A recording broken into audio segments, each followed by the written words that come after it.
Come closer, bring it in. I don't know about you, but when I was a kid, when I was watching Sesame Street, I was obsessed with ancient Egypt. I was my favorite episode. I can still remember it was the episode with Bert and Ernie, and there's a young boy who plays like Osiris or one of the Egyptian gods, one of the pharaohs, and I remember back then, like that was my favorite episode, and I always had a dream of being able to go to the Great Pyramids or the Valley of the Kings and walk among those amazing columns and see the hieroglyphics and what if I could read, hieroglyphs. That was a dream of mine, and who knows, maybe we'll be able to do that in the not too distant future with maybe some kind of a Google glasses or something where we'll have some kind of like live real-time translation. That might be in our future, which would be very neat. But so what we've discovered very recently is that the world just keeps getting older and older. Are you familiar with Gobekli Tepe? So, up until very recently, people assumed that ancient Egypt was like the first great, megalithic human achievement. The first, and they believed the pyramids to be about 4,500 years old. Well, we come across this, but before that, humans had only been hunter-gatherers. There was no written language. There was no, humans were pretty just primitive, more or less. And then we find this place in Turkey, Gobekli Tepe, and we date this back to like 11,500 years ago, give or take. And in this place, we see massive, beautiful, megalithic structures. These things took immense planning. They took immense knowledge of mathematics, of astronomy, of masonry, and it turns out there's actually more than one site around Gobekli Tepe. And they even tried to block off excavation recently. They planted these olive trees, and they were saying like, oh, well, now we can't undo the olive trees, and like, it was very shady stuff, like why they wouldn't let people continue to excavate. And it's weird how archaeology is like this very kind of walled garden of sites, or of knowledge, I should say. So, I was recently listening to this great linguist, Irving Finkel, and he was talking about as a studier of ancient languages, you can translate Aramaic and hieroglyphs and the stone tablets and these crazy writings. He saw photographs from Gobekli Tepe, and he noticed these, like, what appear to be like stamps, and to the common eye, to you and me, it might just look like something, part of the design of the stone column or the glyph that was built. But to his eye, he immediately recognized it as language. Like somebody wrote that. Like that was part of a written language that you and I have. Nobody has any former knowledge of. And we thought that, until just recently, that the first known language was, Sumerian or something like this.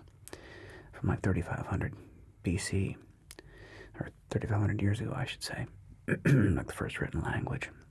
And his hypothesis is like, that's ridiculous. That one language takes a long time to develop before it be etched and carved in stone. You would have examples of things written on any kind of biodegradable. It could be palm leaves, it could be animal skins, it could be anything, but to be biodegradable, just like paper, right? You know, any book that we have, unless it's somehow preserved in very, very, very special ways, is not going to last 10,000 years. Only something stamped or carved into clay or stone would. And so there's a tremendous amount of evidence to suggest that humans, ancient humans, from before 10,000 years ago, had a complex written language. And he points out also the absurdity of, some humans who were just communicating with some rough kind of grunty language, coordinating such an incredibly complex site. Like, it makes zero sense. If you're able to build and coordinate this many humans over a long period of time to create such megalithic structures, this is advanced. This is not some hunter-gatherer society. These are a people that have a deep understanding of mathematics, astronomy, like I said, masonry, and so forth.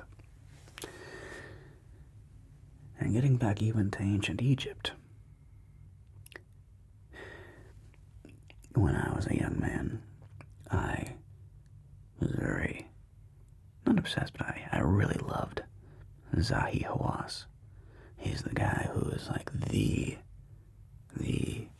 king of Egyptology. This is the guy that was like the face and voice of Egypt and the pharaohs for me on National Geographic as a young man. And I just took it for granted, like everything that they had come up with or declared was true. Like, the Great Pyramid was built by Khufu 4,500 years ago. Do you know how they determined that the Great Pyramid was built by Khufu or Khafre, one of those two? It was graffiti that they found. That's a pretty narrow shingle to hang your hat on, if you ask me. And when we look at the Sphinx, it kind of reminds me of the Sistine Chapel. We've all seen the image of Adam reaching out and touching God's fingertip, right? We've all seen that image.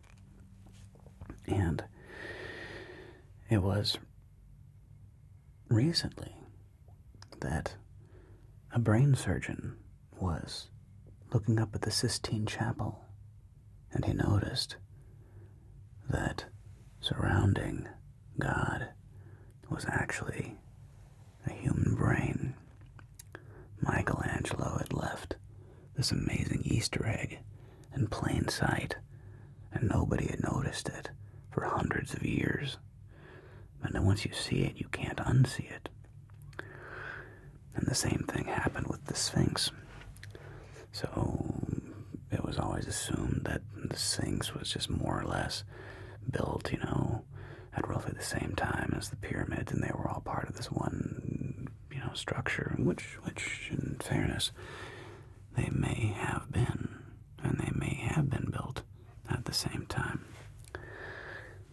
But a geologist, instead of an archaeologist, a geologist looked at the Sphinx after it had been uncovered. It was covered in sand for hundreds, maybe thousands, well, at least hundreds of years, until it was uncovered in the 19th century, in the late 1800s.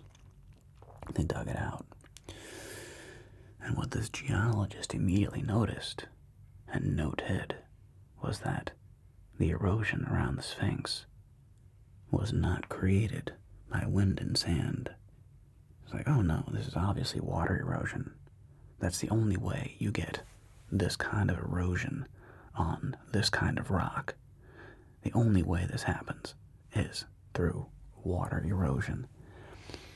And if that is the case, it put the Sphinx knowledge, it flipped it on its head suddenly, but there wasn't enough rain in the Nile Valley unless you wind back the clock 10,000 years when the Sahara Desert was a lush tropical valley and the Nile would get massive rains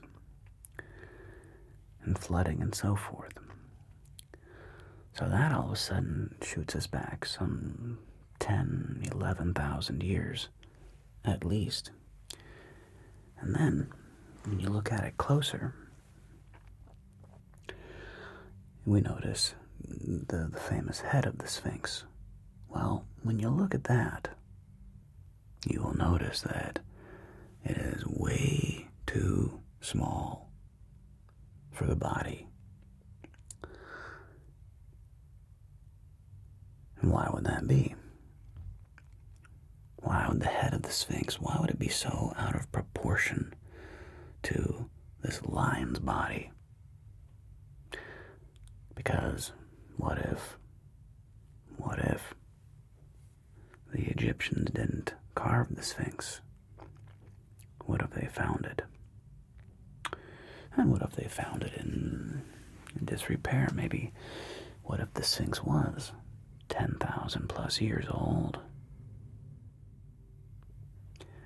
And so by the time the Egyptians came along 4,500 years ago, it was already 5,500 years old. And they came across this great statue, and it had already had some weathering and erosion. The great lion's face may have been damaged by then. And no slight against the Egyptians. They were clearly master stone workers. They did beautiful, incredible statues. But they took what was already there, this busted lion, and slightly modified it. Cut it down, chiseled it down onto a pharaoh's head from something that was already there. And that occurs to me as much more likely, exponentially more likely. And some of us said, well, the erosion on the Sphinx that's not possible. It couldn't have been done by water because it's too new. And it was done by wind and sand erosion. And we've been doing experiments on this type of limestone. There's even famously a limestone tablet like on top of the Smithsonian or something. And they've been carefully measuring the amount of erosion and so forth with wind and rain and sun and so forth. And the amount of time it would have taken for the Sphinx to erode the way it did with only wind and sand is like 40, 50, or some ridiculous thousands of years. Way more than 4,500. There's just no world where you get that amount of erosion without basically massive water and flooding, which I find fascinating. And then, recently, a team of Japanese archaeologists were doing ground-penetrating radar, and they discovered what really appear to be these shafts and possibly even staircases going down 30, 40, 60 meters beneath the Great Pyramids. And there's even evidence of chambers and possible rooms.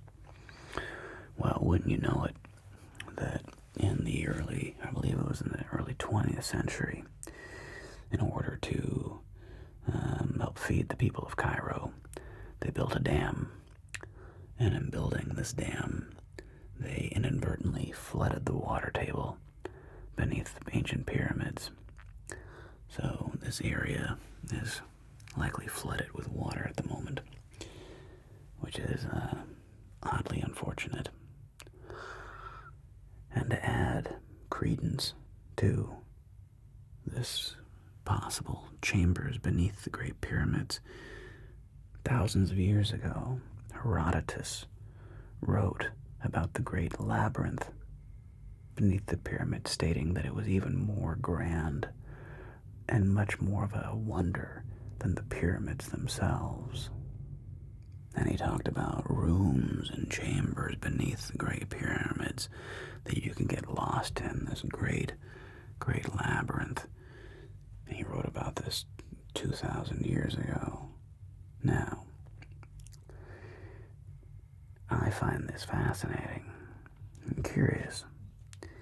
And yet, modern day Zahi Hawass totally says, oh no, this is nothing. There is nothing there. That says we have looked at the ground penetrating the radars, and there's misreading of the instruments and so forth. Completely dismissing the geological evidence of the water erosion around the Sphinx, completely dismissing the discoveries with the ground penetrating radar and so forth. To which I just go, why? Let's find out. Let's learn more. And also, apparently, there's some metallic object, some 30 or 40 meters, some big, huge, weird metallic object beneath the pyramids that nobody has any idea what it is. I would like to know what that object is, wouldn't you? Aren't you curious? And even if we don't just talk about Egypt, even if we talk, let's go across the world, and let's go to transfer ourselves to the Amazon basin. And we started using this neat technology called lidar, which can penetrate the canopy and show the stone structures or rock structures beneath. And using lidar, what we found are evidence of massive civilization buried beneath the jungle canopy. Huge swaths of straight lines, clearly used for irrigation, multiple temples that have been swallowed up by the jungle over hundreds and maybe thousands of years. And they say that there's these that the agricultural development may have been so advanced as to possibly support a civilization of 1 million plus people in the Amazon, thousands of years before we thought there was any advanced civilizations. And all of this is to say, what's amazing to me is that the more we look, the older and older human civilization seems to be. And in fact, just a few months ago, we discovered this new human remain that shocked archaeologists, or not archaeologists, the other anthropologists. And all of a sudden, we had to wind back the clock of modern humans by several 100,000 years. So what's fascinating is that the more we look, the older and older human civilization appears to be. And that brings me back to when I was a kid. And of course I loved Indiana Jones. Of course I loved these ideas of finding these temples in the jungle and seeing and exploring the ancient pyramids. And I thought that, all the great archaeology had been done. That was all found and dug up in the late 1800s and the beginning of the 20th century, and the tomb of King Tutankhamun, as we used to say when I was a kid, Tutankhamun, but I believe it's pronounced closer to Tutankhamun, tut. But I was, I was afraid when I was a boy that all the great discoveries had already been made. And it's fascinating to find out that there is way more than meets the eye. That there may be incredible discoveries yet to be made beneath the sands of the Sahara or in the deserts of Iraq. That who knows what kind of things we may find that have just been lost to history. And maybe they're just waiting for us 20 or 10 or 15 meters underground, underneath the sand. And all we need to do is somehow locate them and start digging, which I'm not going to say is easy. But it's amazing to me, and the same goes for the Amazon rainforests. We keep finding more and more with these drones using lidar and evidence of advanced agriculture far older than we ever suspected in the Amazon basin. And also another fascinating discovery was the hypothesis that the rainforest was perhaps cultivated. It was very specifically planted with a very specific type of trees that bear fruit and could be used to feed a massive population. That in fact the rainforest itself may not be as 100% natural as we may have been led to believe. So all these things, I don't think they're scary. I think they're fascinating. I think they're interesting. I don't know about you, but it makes me curious. It makes me want to follow the white rabbit deeper and deeper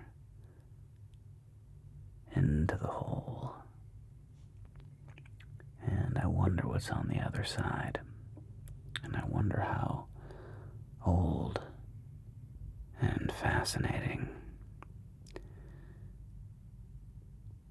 we learn that ancient humans actually are. So, down, down, down the rabbit hole we go. Hope you join me in curiosity. Till the next time.